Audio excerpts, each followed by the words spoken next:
Je vais vous parler rapidement pourquoi on a ce décor-là, pourquoi c'est comme ça. On essaie de le monter comme à la création, en 1968 à New York. Ceux qui ont aimé Annie, vous pouvez venir voir Air, mais attendez-vous pas à la même chose du tout, Annie. C'est un spectacle cute pour toute la famille, les petites filles adorent ça. Là, Air, on parle de sexe, de drogue, de racisme, de guerre au Vietnam. C'est beaucoup plus dérangeant, on va dire. Et vous disiez que ça faisait 20 ans que vous désiriez monter cette comédie musicale, mais ça prenait un peu d'un producteur d'audace pour le faire. Pourquoi ça prenait de l'audace? Bien, parce qu'on parle de drogue, parce qu'il y a un peu de nudité, parce qu'il n'y a pas de décor dans le sens d'une petite maison. Tu sais, c'est un théâtre en rénovation. Les hippies se promènent dans la salle, parlent avec le public. Il y a quelque chose de plus proche du happening que de la comédie musicale. Donc, il fallait que le producteur me fasse énormément confiance en disant, bon, la pièce est vraiment flyée, mais Serge, on le connaît bien, il va faire des beaux numéros. Puis je pense qu'ils sont contents. On a 40 000 billets vendus.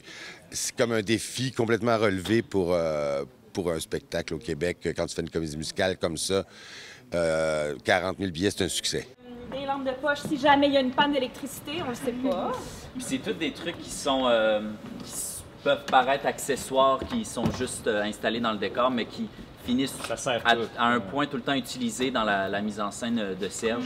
De monter Air aujourd'hui, c'est pas juste un truc nostalgique. C'est tout à fait en accord avec ce qui se passe dans le monde présentement, avec la guerre, mais aussi avec cette envie de moins de racisme, moins de sexisme, la parité, tout ça. Tu te dis, OK, il y a une cinquantaine d'années, il y a des gens qui ont essayé de faire ça et qui n'ont pas réussi. Et ces gens-là, c'est vos grands-pères, vos grands-mères. Vous pensez qu'ils sont nés avec une grosse maison à Sillery puis deux voitures devant le garage?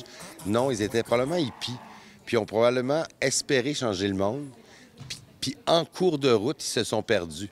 Puis là, je vois tous les milléniaux puis les plus jeunes qui voudraient changer le monde. Puis je fais, bien, venez voir le show et refaites pas les erreurs que vos grands-parents ont faites. Et ça touche beaucoup les jeunes. Le spectacle touche beaucoup les jeunes. C'est la preuve que les thématiques abordées n'ont pas changé. Toi, Pierre-Olivier, tu es un comédien de Québec, c'est bien ça? Exactement, oui. J'ai fait l'école ici à Québec, au Conservatoire. Et là, tu te greffes à la production. Parle-moi un peu de ça.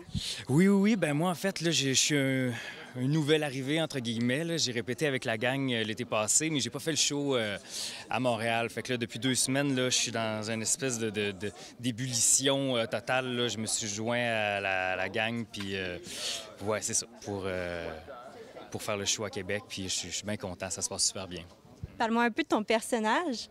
Mon personnage, c'est comme le hippie. Tu sais, on a tout un type de hippie là, dans le show. Puis moi, je suis vraiment le hippie qui est sur le party. Il est là pour faire la fête. Tu sais, il n'est pas tant dans la revendication, il n'est pas tant dans le côté idéologique. Tu sais, lui, il est là, puis c'est un peu le petit boss de la gang. Puis il est vraiment là pour faire la fête puis s'amuser. Il profite de cette révolution-là, juste lui pour le plaisir. Ouais.